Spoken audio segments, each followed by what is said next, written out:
Bonjour à toutes et bonjour à tous, j'espère que vous allez bien pour ce mardi 27 octobre 2020 à 10h27.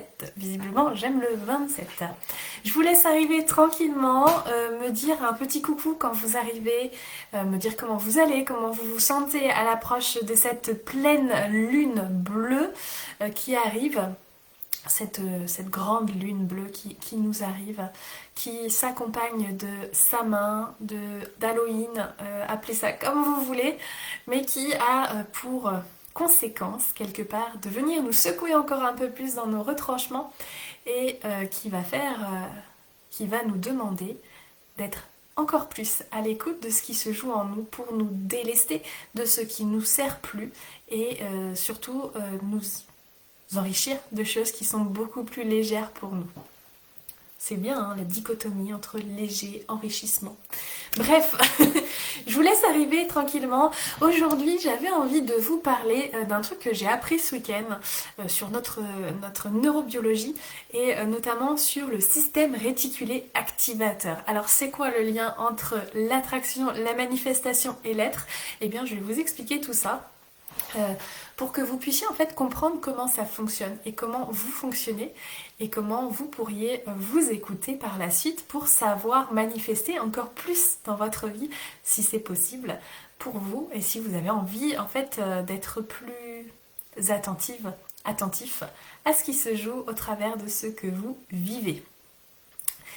Donc, écoutez, pour les personnes qui regarderont en replay, n'oubliez pas, vous pouvez mettre un petit hashtag replay et me dire, me poser vos questions, me dire ce que vous en pensez peut-être, peu importe en fait, laissez-vous vivre, laissez-vous porter, dites-moi ce que vous traversez si vous avez envie, il n'y a aucun souci, je suis à votre disposition, vous pouvez même m'envoyer des mails, je vous ai mis l'adresse mail pour me contacter si vous le désirez, j'adore échanger avec vous, je suis à jour de mes mails, ça y est, c'est fait, je ne suis plus en retard. Et j'ai fait la page de paiement de la Voix du Féminin, qui est le nouvel accompagnement que je vais vous proposer prochainement. Je vais vous en parler un petit peu dans le direct, mais c'est pas ce qui m'amène aujourd'hui vers vous. Donc, aujourd'hui, je vais vous parler du système réticulé activateur. Alors pourquoi je vous en parle? Parce que j'ai vu un webinaire, enfin j'ai pas vu qu'un webinaire, j'ai vu plusieurs webinaires d'Annick Laprate. Annick Laprate, c'est une Québécoise qui est super inspirante et qui m'a beaucoup inspirée et j'ai été fascinée par ce qu'elle m'a transmis. Et j'avais envie de vous le transmettre à mon tour, tout en sachant que je n'ai pas, on va dire, les connaissances neurobiologiques qu'il faudrait peut-être pour répondre à toutes vos questions qui sont peut-être un peu plus techniques. Mais en tout cas, cette compréhension, elle m'a beaucoup aidé quelque part à comprendre comment fonctionner pour manifester. Coucou Christian, je suis contente de te voir ici. Alors déjà, le système réticulé activateur, c'est un nom un petit peu complexe. Ça se situe à l'arrière du crâne, hein, au niveau presque de la base du crâne, un petit peu plus au-dessus, un petit peu plus au-dessus de l'hypothalamus, si j'ai bien compris. Et ce système, en fait, c'est un système de filtration. Parce que sans lui, on deviendrait un petit peu fou. Alors comment ça se passe globalement? Il va permettre de scanner notre environnement et de filtrer les informations qui nous sont importantes pour nous en fonction de nos expériences, en fonction de nos connaissances et en fonction de ce que l'on vit, de ce qu'on a envie de voir se manifester dans notre vie de manière consciente, mais souvent plus inconsciente. Globalement, si vous n'aviez pas ce système réticulé activateur, eh bien vous deviendrez un petit peu fou parce que, admettons que vous alliez au travail et que vous ayez l'information de tout ce que portent vos collègues en termes de vêtements, la couleur, la taille, etc. Vous entendriez tous les sons qui sont dans votre environnement, vous sentirez toutes les odeurs qu'il y a dans votre environnement. Bref, ce serait une espèce de cacophonie sensorielle et vous auriez beaucoup trop d'infos. Je pense qu'au bout d'un moment, le cerveau disjoncterait, ou en tout cas, on n'a pas encore l'apprentissage pour pouvoir avoir toutes ces infos. Même si, quelque part, ça reste stocké en mémoire, malgré cela, dans le subconscient. Mais au niveau du conscient, vous avez accès à des informations qui ont été filtrées. Globalement, quand vous étiez jeune, par exemple, quand vous appreniez un nouveau mot, eh bien, vous entendiez ce nouveau mot partout, partout, partout, partout. Hein, j'ai entendu le mot, je sais pas, anticonstitutionnellement, hein, c'est le grand mot qu'on apprend peut-être pas, enfin, qu'on apprend et qu'on n'utilise jamais. Et vous l'entendez, vous commencez à l'entendre partout. Mais ça ne veut pas dire qu'il n'existait pas avant, il existait déjà avant. Ça veut simplement dire que votre attention est portée sur ce nouveau mot que vous avez appris. Pareil, quand vous désirez acheter par exemple une voiture, vous savez pas, avant que vous ayez l'intention d'acheter une voiture, vous savez pas exactement quel modèle vous allez prendre, donc vous n'êtes pas très réceptif aux voitures qui se manifestent dans votre environnement. Mais au bout d'un moment, quand vous avez choisi le modèle, quand vous avez choisi la couleur, comme de par hasard, on est bien d'accord, il n'y a pas de hasard, mais comme de par hasard, eh bien, dans votre environnement, vous la voyez tout le temps. Donc si c'est une Toyota rouge, eh bien, pour reprendre l'exemple d'Annick, vous verriez des Toyota rouges partout sur votre route. Ça n'arrêterait pas. Ce serait partout, partout, partout, partout. C'est vraiment incroyable en fait la manière dont ça se manifeste. Ça ne veut pas dire qu'avant il n'y en avait pas, ça veut juste dire que vous êtes conscient là-dessus. Et ça c'est grâce au système réticulé activateur. Joli. Quelle horreur encore de ce qu'il est fini, n'arrêtez pas de le dire. Ouais, je sais, moi je crois que j'ai jamais réussi à le caser dans une conversation. Il faudrait peut-être que j'essaye une espèce de mot du jour et tout. En tout cas, je te souhaite le bonjour Jasmine, je suis heureuse de te voir ici. Donc, ce système réticulé activateur, il est paramétré et paramétrable. Ça veut dire que si vous lui dites, ok, moi ce qui est important pour moi aujourd'hui, c'est de voir la richesse en chaque chose. Et si vous n'avez pas de choses qui barrent ce système-là, parce que vous avez des croyances, ce que je dis, c'est en fonction de vos expériences, c'est en fonction de ce que vous croyez vrai, etc. Vous allez voir des signes, des symboles de richesse tout au long de votre vie, des synchronicités. Ça veut dire quoi? Ça veut dire que, on dit souvent que vos pensées créent votre réalité, mais vos intentions créent aussi votre réalité. Et donc, c'est comme ça, en fait, que vous pouvez manifester. Si vous posez cette intention en disant « Moi, aujourd'hui, c'est important pour moi de voir les opportunités qui se présentent dans ma vie. » Là, c'est la journée, en fait, où vous allez avoir plein d'opportunités. Ou si c'est pas le jour, c'est le lendemain. Mais ça va arriver très, très vite parce que vous avez posé une intention et vous allez manifester. Ça veut pas dire que ces opportunités-là, elles n'étaient pas là hier ou avant-hier. Ça veut simplement dire que votre vision s'élargit, votre champ d'horizon s'élargit pour prouver à votre mental que ça arrive et que c'est déjà là en fait. C'est pour ça que le système réticulé activateur s'inscrit dans la loi de la manifestation et de l'attraction. Mais c'est expliqué de manière neurobiologique de comment on fonctionne. Surtout si je ne suis pas claire ou si vous avez des questions, vous pouvez les poser. C'est ok, j'essaierai d'y répondre, sauf si c'est trop complexe ou là je vous renverrai peut-être vers des professionnels, dont Annick. Ce qu'il faut avoir conscience du coup, c'est qu'est-ce que je suis en train de croire pour voir ce que je vois, qu'est-ce que je suis en train de penser pour entendre ce que j'entends, etc. Parce que si je suis en train de penser que, si on reste sur l'histoire des opportunités, que de toute façon j'ai que des mauvaises opportunités qui se présentent à moi, votre système réticulé activateur, il va fixer son attention sur les opportunités qui ne vous aident pas, sur des opportunités qui ne sont pas, on va dire, en harmonie avec qui vous êtes, qui ne vous conviennent pas, dans lesquelles vous êtes perdant, parce que c'est les pensées que vous nourrissez autour de ce thème des opportunités. C'est pour ça qu'il faut être vigilant à ce qu'on est en train de penser à l'intérieur. Et comment on fait pour être vigilante et vigilante? On revient dans la conscience et on revient dans l'être et dans ce qui est dans l'instant présent. Ça ne veut pas dire je n'ai pas le droit d'avoir des pensées comme ça. Ça veut simplement dire les accueillir. Déjà, dans un premier temps, c'est super important de les accueillir, ne pas les rejeter. D'accueillir les émotions que ça génère et de dire aussi, ok, j'ai ces pensées, j'ai ces émotions, mais quelle autre chose est vraie à propos de ça? Parce que souvent, le mental, il est dans un extrémisme, c'est-à-dire que tout est noir ou tout est blanc. Donc si on reste sur ce thème des opportunités, c'est toutes les opportunités que j'ai eues dans ma vie, elles se sont mal passées. Est-ce que c'est revenir là-dessus? C'est déjà, est-ce que, ok, je comprends que vu mes expériences, ce soit cette conséquence que j'ai comprise des opportunités, mais est-ce que toutes ce que j'ai vécu dans ma vie, c'était des opportunités négatives.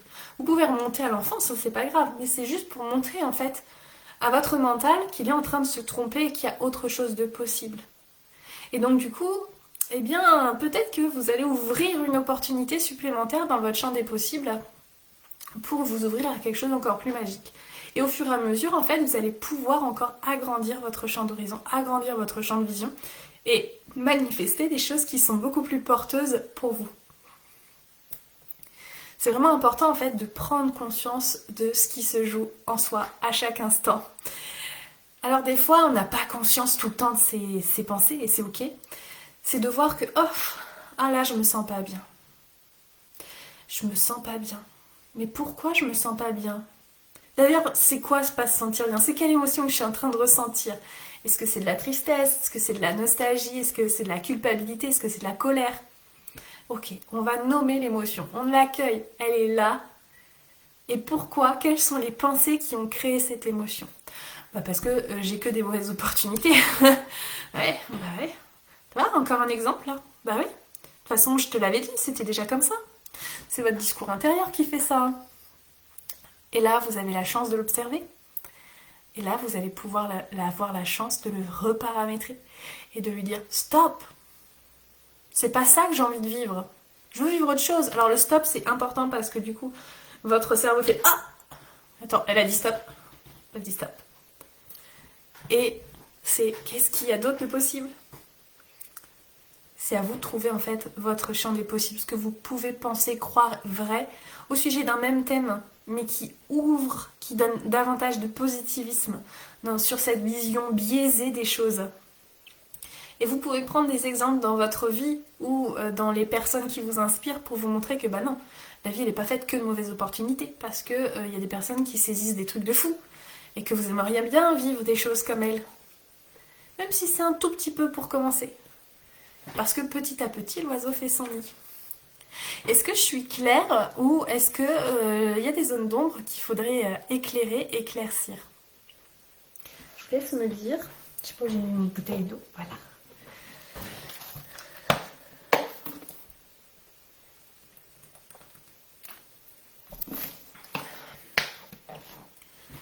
Alors, pour pouvoir revenir vers soi, vers la conscience de ses pensées, il me semble qu'il faut d'abord se donner tout plein d'amour. Eh bien, oui et non, Christian, parce que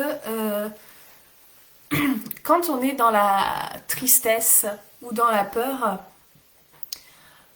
on va tout de suite, enfin beaucoup de personnes vont tout de suite se culpabiliser parce qu'elles ne devraient pas ressentir ça, parce qu'elles ne devraient pas avoir ces pensées-là.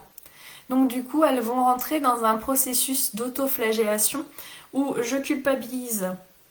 Donc, c'est pas bien ce que je fais, c'est pas bien ce que je fais, donc ça me rend triste, donc je culpabilise, etc., etc., etc. Donc là, on n'est pas en mesure, en fait, de se donner d'amour. Donc il faut d'abord accueillir avant d'être capable de se donner de l'amour. Et accueillir, ça veut dire accepter simplement le fait que, ok, j'ai des pensées qui me rendent coupable, peut-être, ou je vais pas bien là, je vais pas bien, mais j'ai le droit de pas aller bien. Et parce que je ne lutte pas contre cet état d'être, que je me permets de ressentir ça, eh bien l'émotion et les pensées vont plus facilement s'en aller comme des nuages dans un ciel. Par contre, si je résiste, je dis ah j'ai pas le droit de penser ça. Non, il faut absolument que j'ai des pensées positives là. Non, là c'est pas bien. Alors qu'est-ce que je peux penser pour être positif? Qu'est-ce qui va se passer? Eh bien l'émotion, vous ne l'aurez pas accueillie et elle sera toujours là en arrière-plan. Et dès qu'en fait vous allez arrêter de passer à l'action, elle va revenir. Et puis vous comprendrez pas pourquoi elle est là. Mais elle va pas revenir comme elle était, toute gentille comme elle pouvait être. Non, elle va revenir comme ça. Et au bout d'un moment, ça va faire un tsunami parce que à un moment, vous ne l'avez pas accueillie. Et c'est quand on est dans l'accueil en fait qu'on est en train de se donner de l'amour. C'est parce que on accueille de manière inconditionnelle ce qu'on est en train de vivre qu'on est dans l'amour. C'est clair. Bon, en ce moment j'attends un courrier que j'aimerais positif, du coup je tourne en rond, je pense positif. Tu vois Jasmine, globalement, ce courrier que tu attends, il y a a priori deux possibilités, soit c'est positif, soit c'est négatif. Toi, tu as envie que ce soit positif et tu penses positif. Mais si jamais à un moment tu te dis sans que tu prennes garde. Oh, depuis le temps que je l'attends, de toute façon, je suis pas sûre que ce soit bon. Ouais, non, ça va pas le faire. Et que là, tu observes que tu es en train de penser ça. Qu'est-ce que tu vas faire? Ah non, non, tata, faut que je pense positif, faut que je pense positif, loi d'attraction, faut que je pense positif. Mais cette pensée-là, elle sera toujours là, même si tu mets plein, plein, plein d'autres pensées positives autour, elle va être là au milieu de tout. Alors que si tu l'accueilles, dis, ah, c'est bon, elle m'a vu, pouf, je peux partir, je laisse la place aux autres. C'est vraiment ça la différence. Mais effectivement, t'attends ton courrier. Alors c'est pareil. On est là pour vivre des expériences, mais pas la finalité. Enfin, la finalité, c'est une conséquence en fait de l'expérience. Ça veut dire quoi? Ça veut dire que prends plaisir à attendre ton courrier. C'est pas que penser positif, c'est vibrer le positif. Prends plaisir à l'attendre, en sachant que de toute façon, ça va se passer. Je veux dire, les enfants, quand ils font leur lettre au Père Noël et qu'ils découpent leurs petits jouets qu'ils veulent avoir, ils le posent sur la lettre. Et ils sont déjà super contents parce qu'ils savent qu'à Noël, ils vont l'avoir. Et puis c'est trop bien parce que bon, bah, je vais avoir mon camion de pompier. Et puis, oh là là, je vais pouvoir jouer avec et tout. Ça va être trop bien. Ils visualisent déjà avec. Ils sont déjà avec. Ils le vivent déjà, ce jouet. Ils savent qu'ils vont l'avoir. Quoi qu'il arrive, quoi qu'il se passe, ils vont l'avoir. Ils ne doutent pas. Parce qu'ils ont foi. Parce qu'ils manifestent facilement. Parce qu'ils vivent déjà l'expérience avant de recevoir. C'est magnifique. Moi, j'adore les enfants. Je trouve ça super inspirant pour ça. C'est... Ouais, tu vois, tu dis j'ai besoin qu'il soit positif, mais quand tu dis j'ai besoin, c'est une injonction mentaleuse en fait. Mais qu'il soit positif ou qu'il soit négatif, tu vas apprendre quelque chose, tu vas t'enrichir de cette expérience. Et je dis pas que ça doit être négatif, je dis simplement que il faut que tu acceptes le potentiel négatif pour que le positif aussi puisse se passer. Quand on veut, en fait, ce que je disais dans un dernier direct, je sais plus lequel, mais globalement, on dit oui, je veux être illimité. Mais quand on dit je veux être illimité, on pense à l'illimité positif. Sauf que l'illimité, c'est dans les deux sens. Il y a l'illimité positif et il y a l'illimité qui est moins positive, en tout cas qui nous semble dure, difficile à vivre. Donc quand on dit ouais, je veux recevoir l'illimité, je veux tout recevoir, eh bien il faut aussi s'attendre qu'on peut recevoir des choses moins positives, mais par contre qui vont nous enrichir quand même, parce qu'elles vont nous permettre de grandir, parce qu'elles vont nous permettre d'apprendre quelque chose sur nous, parce qu'on est venu vivre l'expérience de qui nous sommes, et parfois il faut savoir qui nous sommes pas pour savoir qui nous sommes. Je sais pas si vous m'avez suivi dans mon histoire, mais c'est vraiment important de vivre ça. Ça fait partie du deal. J'adore travailler avec les enfants. Ouais, ils sont super inspirants les enfants. Et pour pouvoir vivre tout ça, il faut pas être dans le faire. Parce qu'en fait, quand on est dans le faire et donc dans l'énergie masculine, on est dans l'action. Et quand on est dans l'action, on ne peut pas accueillir ce qui se passe. Donc il faut revenir dans l'être et du coup dans l'énergie féminine. Et j'ai passé toute l'année à travailler sur l'énergie féminine. Et il y a des moments où c'était très difficile parce que j'avais envie de faire, mais je sentais qu'en vrai, je sentais que c'était pas encore le bon moment. Mais j'avais des peurs qui me disaient ouais, mais si tu le fais pas, ça va pas se faire, tu vas être en retard, et puis ceci, et puis cela. Sauf que la notion d'urgence, la notion de temps, c'est du mental, c'est de l'ego, c'est de la peur, c'est pas de l'amour. Quand je suis dans l'amour, je sais précisément à quel moment je dois le faire. Et pour ça, il faut que j'arrive à m'écouter, que je revienne dans l'être. C'est pour ça en fait que j'ai créé l'expérience La Voix du Féminin qui va être sur 3 mois et qui va commencer vers la mi-novembre. Pour que ensemble en fait on puisse avancer vers cet être qui vient en fait à nous de manière naturelle parce qu'on sent qu'on en a plus besoin qu'avant.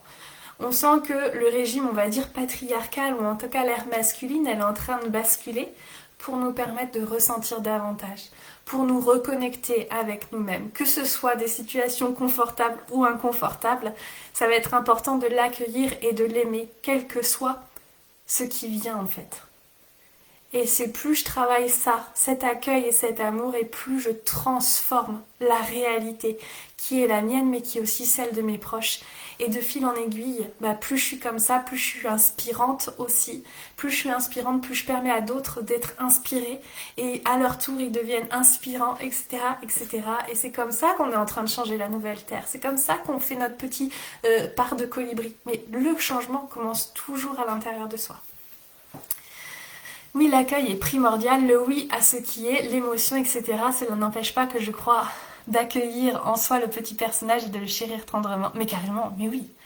En ce qui me concerne, là où j'en suis, c'est la mettre de commencer ainsi. Mais ouais, oui, mais t'as raison. T'as raison d'accueillir le petit personnage. Mais il faut tout accueillir en fait. En soi, il faut accueillir son corps, il faut accueillir ce petit personnage, son ego, son mental, son être. Il faut tout accueillir, il faut tout accepter, même si ça crée des situations inconfortables, même si des fois on se trompe. C'est ok, c'est ok. Même le juge intérieur, il faut l'accueillir et dire ok, ok, tu te permets de juger, c'est ok, je comprends que tu puisses faire ça. Je sais pourquoi tu fais ça aussi.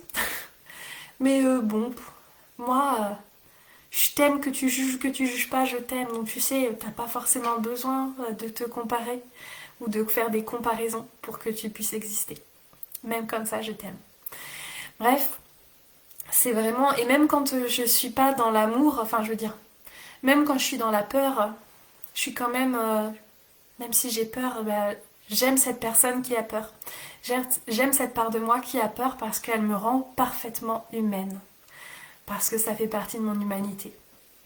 Et c'est ok. Voilà, tout ce que j'avais envie de vous dire ce matin. Si vous avez des questions, que ce soit sur ce que je vous ai dit, on est parti quand même de la neurobiologie avec le système réticulaire activateur et on est arrivé à l'être. Et c'est ce que j'avais envie de faire comme parcours. Sentez-vous libre de poser ces questions. Si vous voulez en savoir plus sur la voix du féminin, je vous ai mis un petit lien pour aller voir comment ça se passe, etc. Même si j'ai pas mis beaucoup d'informations parce que justement, en travaillant dans l'être, j'ai moins envie de faire des pages de vente parce que ça me fait pas plaisir et que la notion de plaisir elle est aussi importante pour moi et puis pour beaucoup d'entre vous. Enfin, elle devrait le devenir en tout cas. Et que je pense que vous avez suffisamment de connexion pour pouvoir sentir si c'est ok pour vous ou si c'est pas ok pour vous. Voilà. Eh bien, quant à moi, je vous souhaite un très beau mardi, même s'il est pluvieux. Hein, c'est génial. Enfin, moi, j'aime bien quand il pleut aussi. C'est le moment de se coucouner un petit peu plus, prendre encore plus soin de soi, un bon petit thé avec peut-être quelques biscuits. Les clémentines, c'est bientôt la saison des clémentines. Alors, je sais que ça a déjà commencé, mais moi, je parle des clémentines françaises. Bref, voilà, ça va être trop trop bien. Surtout, continuez à vous écouter, continuez à ressentir ce que vous ressentez, accueillez toute la palette et la kyrielle d'émotions qui est en vous. Soyez libre d'être vous, soyez libre de ressentir ce que vous ressentez. Et surtout, offrez-vous beaucoup, beaucoup d'amour. Pour vous, d'abord, et ensuite pour les autres. Je vous fais plein de bisous et je vous dis à très bientôt sur les réseaux. Bye!